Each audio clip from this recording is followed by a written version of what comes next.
My name is Hazel Thompson, I'm 41 years old, and on that October night in the grand ballroom of the Rosemont Hotel in Seattle, I sat there in a plum velvet dress, silently witnessing the man who once vowed to love me forever turn me into a stranger in my own story. Crystal lights reflected off sparkling champagne glasses, a jazz band played softly beneath the elegant laughter of nearly 200 guests. Familiar faces from real estate, media, and even a few local politicians I had once invited to dinner at our home. Then my husband, Jonathan, walked onto the stage, his arm wrapped around a young woman with softly curled blonde hair. Her white silk gown clung to a very visible pregnancy. I knew this moment would come, but when it did, it felt like my heart was crushed by an invisible hand. "Thank you all for joining us today," Jonathan said, his voice steady like he was introducing a $1 million project. "I'd like to take this opportunity to introduce someone very special. This is Sienna Hale, the new creative director of Thompson Realty, and the mother of my son-to-be." Each word cut into my ears, glasses froze mid-air. A few gasps echoed through the room.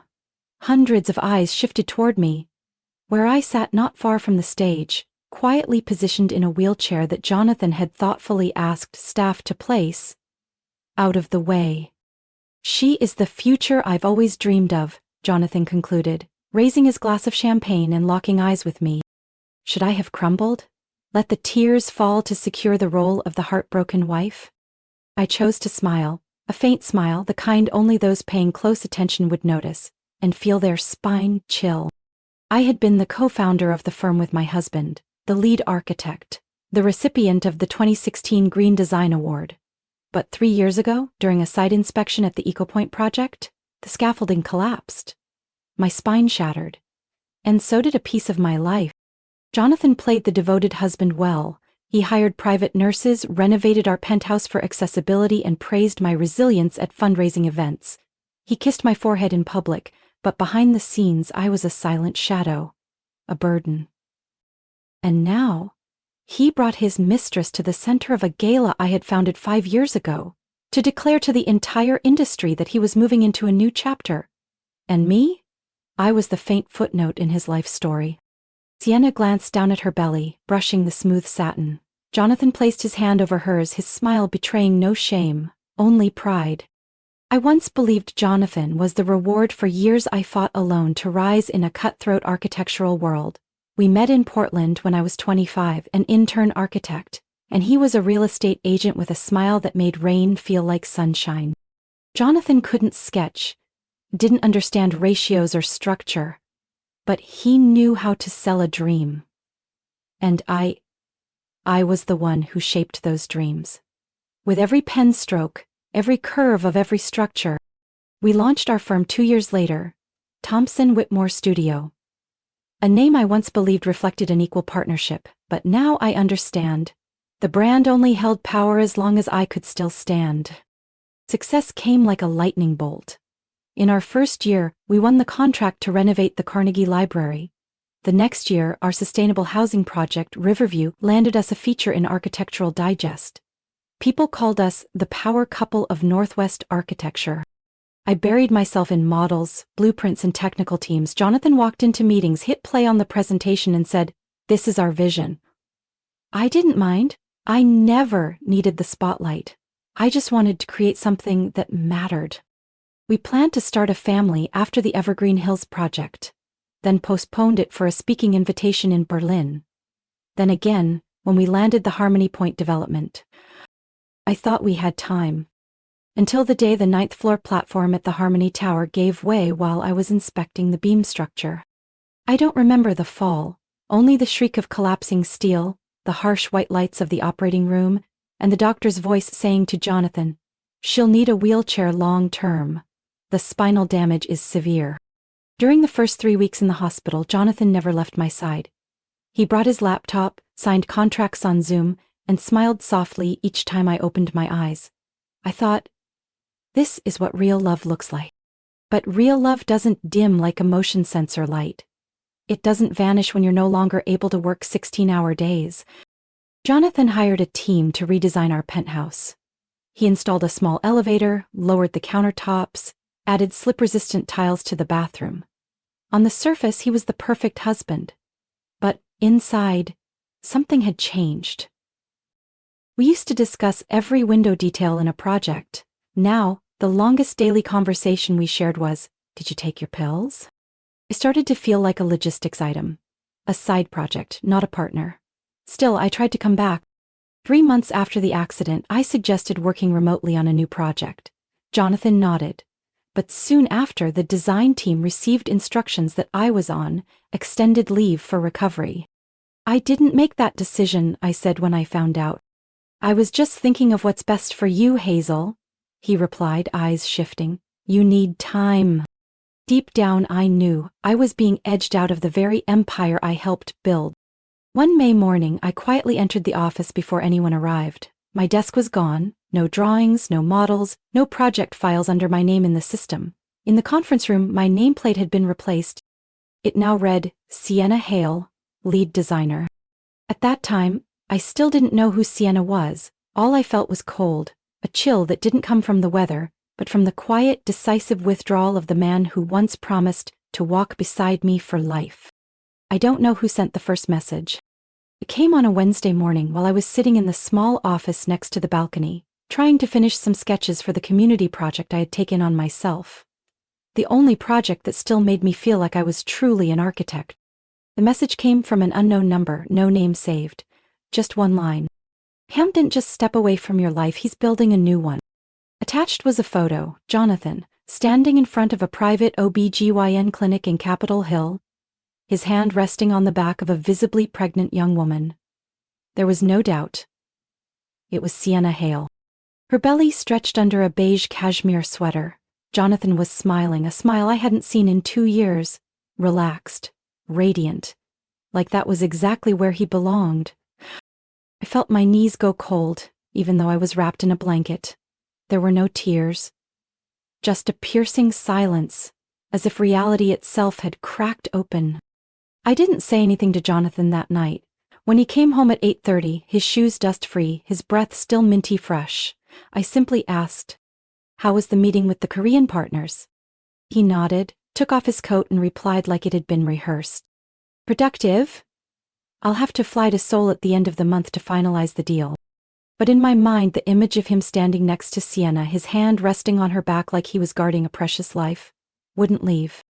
2 days later, I asked Rebecca, an old friend who used to work in finance, to help me review the company expenses. Jonathan's company. "Hazel, are you sure you want to know?" Rebecca asked, her eyes serious, not mocking, just careful. "I need the truth," I replied, oddly calm. "Whatever it is." Less than a week later, she sent me a thick packet of documents. "There are some suspicious transfers," Rebecca said. "None of them show up in the reports filed to the board." I opened the first page. An account in Nevada, a deposit of $75,000 for a luxury apartment in the Union Green district. Owner, Jonathan. User, redacted. Until I turned to the next page, Sienna Hale, listed as the mail recipient at that address. I couldn't tell what hurt more, the betrayal or how carefully it had been planned. From then on, I started noticing every little detail. Jonathan's meeting schedule suddenly changed. Quick business trips to San Diego that, oddly, left no drafts or legal paperwork behind tied to the city. I checked the secondary credit card Jonathan forgot to unlink from my phone. There were charges at Tiffany & Co., the Little Palm Inn, a luxury resort on the Washington coast. Places I had never been invited to. There was even a payment for a white Range Rover Sport, registered under a third party, but the delivery address matched the Union Green apartment. One evening in late June, I called Lucille, my former assistant, now working part-time at Thompson Realty. "Have you ever seen Jonathan and Sienna spending time alone together?" I asked. Lucille hesitated, then exhaled. "Yeah, but they always said it was for creative meetings. Lately, they've been going for late lunches. Just the other day, I saw Jonathan put his hand on her shoulder. I'm not sure what to think." "It's okay, Lucille, thank you. You've helped me more than you know." I hung up, not angry with her. If I were my younger self 5 years ago, I might have thought they were just close colleagues too. But I was no longer naive enough to believe those excuses. I printed everything out, organized the receipts, statements, and photos into a file. Inside were the fragmented pieces of a parallel life Jonathan had carefully constructed, one that I was the last to know about. But I didn't plan to blow everything up immediately. I wanted to understand it all before I stepped into the light. Because if architecture taught me anything, it's this: to rebuild from ruin, you must first tear out the faulty foundation. One morning, as I opened the left-hand drawer of my bedside table to grab a bottle of painkillers, I noticed something strange. The blue pill I usually took at night had been replaced with a white one, with a faint split line. I froze. I didn't recall changing prescriptions. My primary doctor, Dr. Lauren Kim, always documented every adjustment carefully. I flipped through my medical log. No notes about any switch. I called Martina, the physical therapist who had been working with me for over a year. "Do you have time to stop by this afternoon?" I asked, trying to keep my voice light. "I need you to help me take a closer look at a few medications." Martina arrived at 2:30, carrying her professional notebook and a small scale. She inspected each pill label carefully, frowning as she checked the ingredients of 3 of them. "Hazel, do you realize this Rilovax dosage is twice the recommended amount?" I shook my head. "And this one," she pointed to the white bottle, "was actually pulled from circulation last year. It's been linked to memory loss and long-term motor impairment. Who prescribed this for you?" I didn't know how to answer. Since the accident, Jonathan had managed all my medical files. He took me to appointments, he picked up prescriptions. He always said, "Let me handle it. You just focus on recovery." Now I saw it clearly. While I struggled to regain control of my body, he had quietly taken control of both it and my mind. That night, I did something I never imagined I'd have to do in my own home.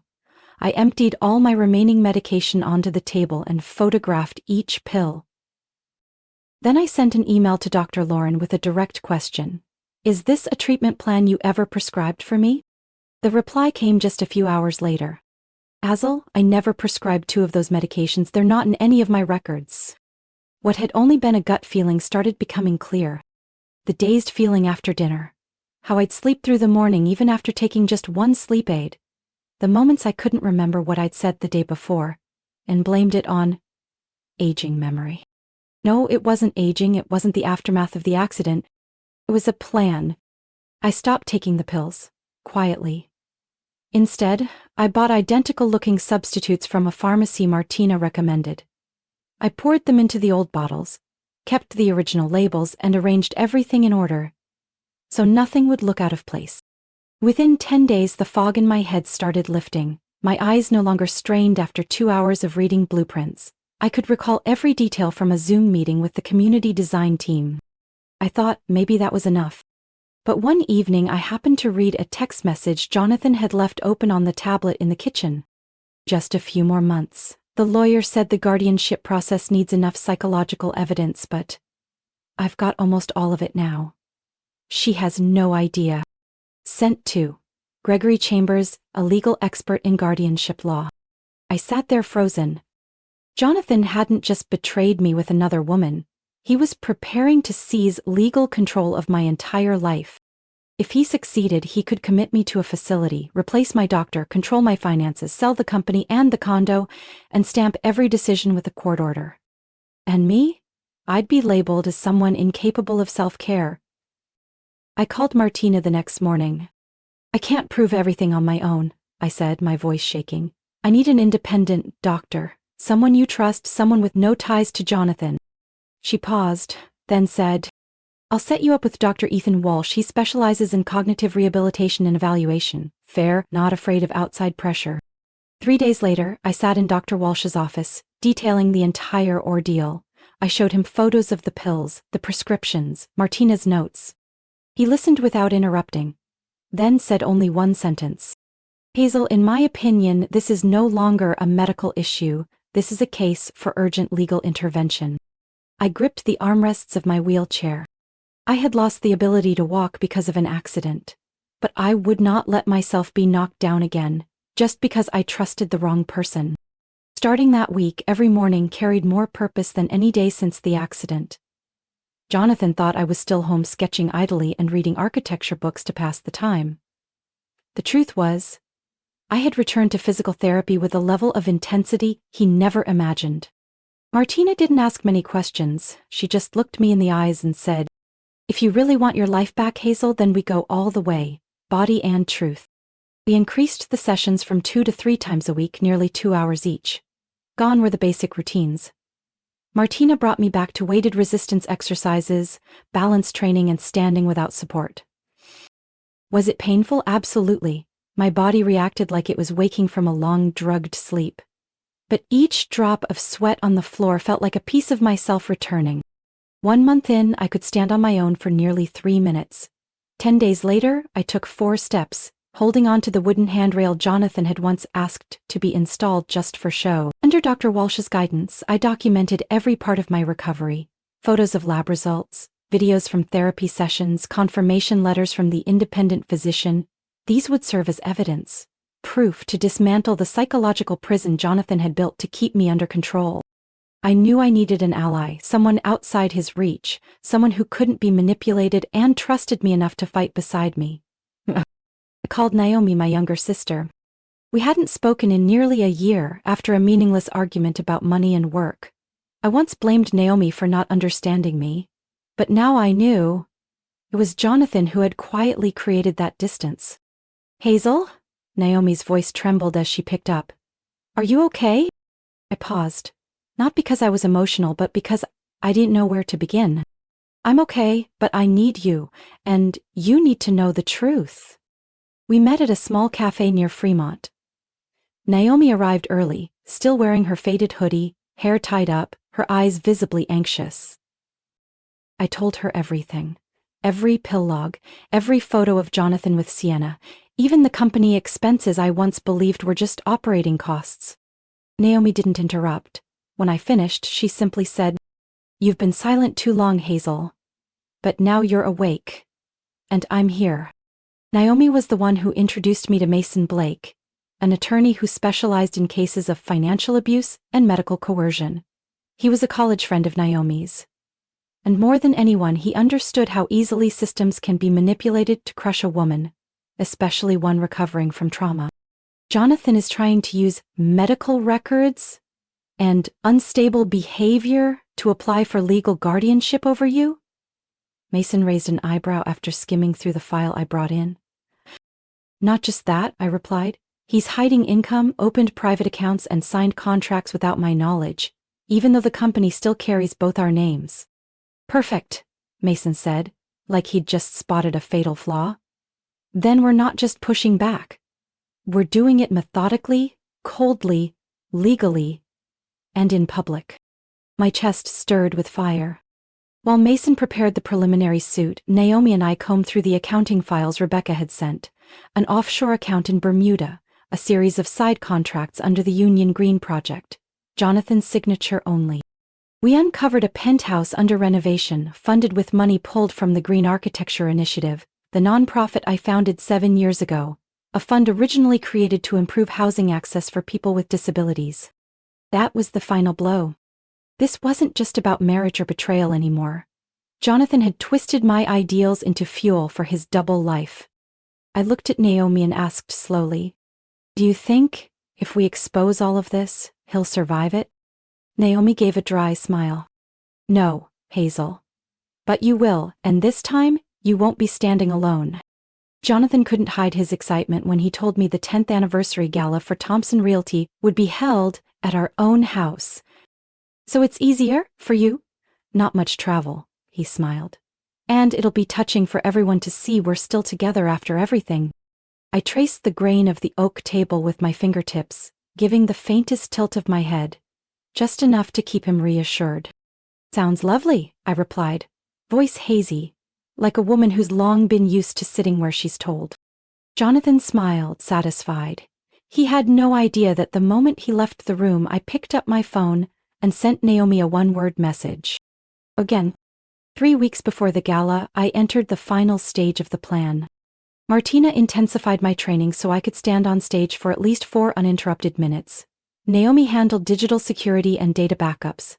Mason finalized the notarized legal documentation, ready for public release if necessary. I also had another ally, June Weller, an investigative reporter from the Seattle Daily Ledger, who had previously exposed a major charity fraud ring in Oregon. Mason had introduced us.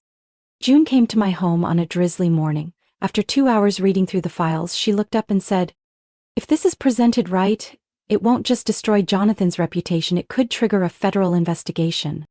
"I don't need him to go to prison unless the court finds sufficient evidence," I replied. "But I do need the whole city to know the truth. Not just for me, but for everyone who's ever been manipulated the way I was." To keep Jonathan unsuspecting, I continued playing the part of the gentle, fragile wife. I pretended to forget physical therapy appointments.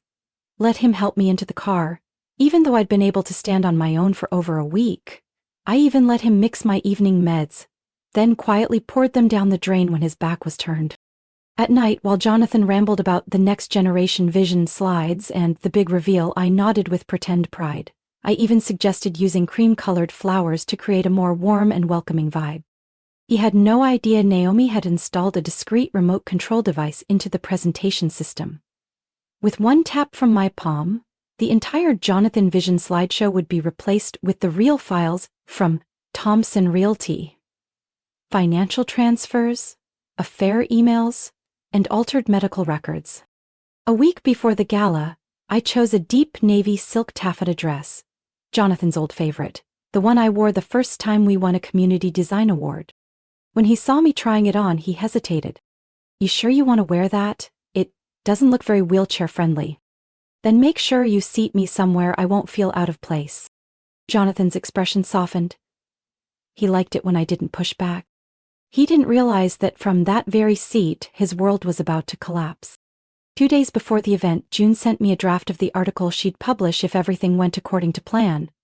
The headline was simple: "The Truth Behind the Glass Walls, Jonathan Reed's Double Life."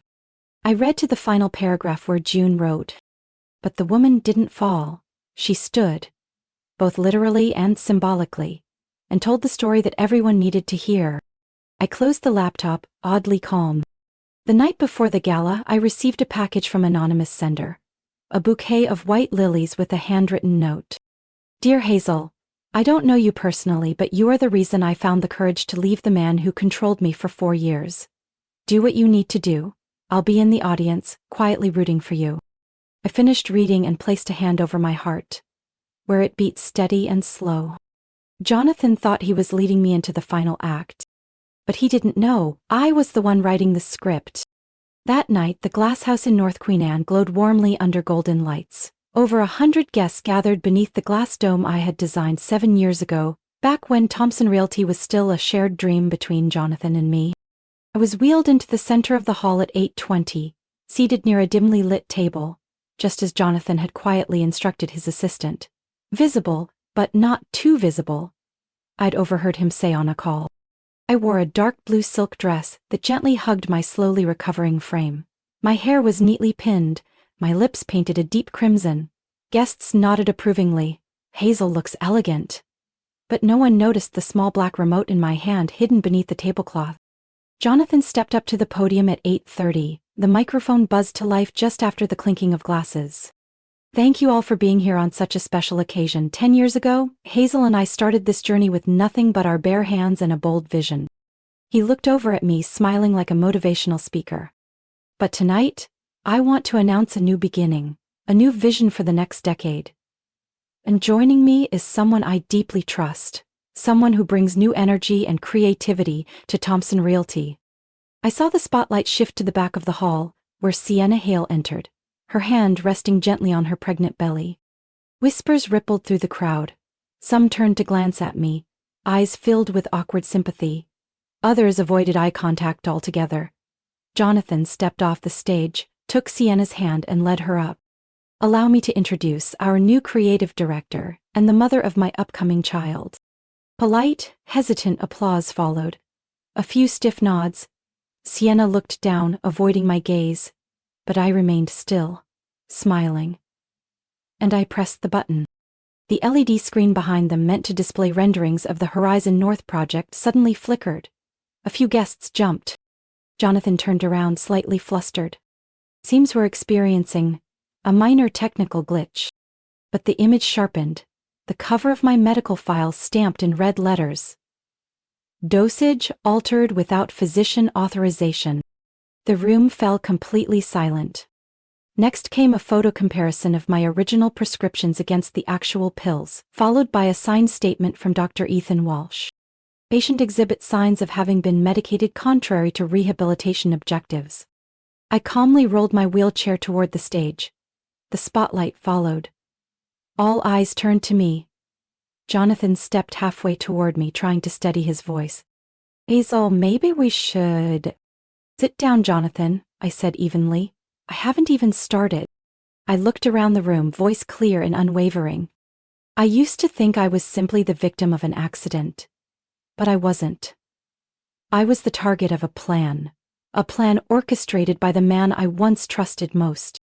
On the screen, emails appeared one by one. Jonathan requesting changes to my treatment plan, refusing independent medical consultations, authorizing the transfer of funds from our charity account to cover penthouse renovations at Union Green, where Sienna now lived. The penthouse, I pointed at the invoice on screen, was paid for using money from the Green Habitat Fund, a fund many of you donated to believing it would help build accessible housing for the disabled. Gasps grew louder. Jonathan stepped forward, raising his voice. This is retaliation because I chose a new life. Hazel, you're not well. You've been paranoid for over a year. Everyone knows. I slowly rose from the wheelchair. A collective gasp filled the room. I reached for the folding cane from my side pouch, took a step, then another. No one spoke, no one smiled. Even Sienna covered her mouth, eyes wide. Not paranoid, I'm awake, and now, those in authority should know what I know. At that moment the doors opened. 3 men and 1 woman entered, wearing jackets marked with the Federal Bureau of Investigation. One of them held out a badge. Mr. Jonathan Reed? We need to speak with you regarding allegations of embezzling charity funds and falsifying medical records. Jonathan turned pale, stumbling back. A few guests stood abruptly and began to leave. I stepped off the stage and past Sienna. I don't blame you, I said softly. But from now on, don't let anyone else decide what's worth believing. She lowered her head, tears welling in her eyes. In the fading lights of the home that once symbolized a shared dream, I walked slowly but steadily. No longer the woman shoved into the corner at her own event. I had returned. Not for revenge, but to reclaim what was always mine. 3 months after the gala, Jonathan Reed's name disappeared from every press release in Seattle's real estate circuit. His personal bank accounts were frozen. Strategic partners publicly announced the termination of all collaboration. The penthouse at Union Green was sealed. Sienna's white Range Rover was seized for investigation. Jonathan was indicted on 3 primary charges: embezzlement of charitable funds, falsification of medical records, and abuse of guardianship powers for personal gain. Though there wasn't enough evidence to connect him directly to my accident, his actions over the 3 years that followed were too calculated to deny. Sienna, after cooperating with investigators, moved to Bend, Oregon.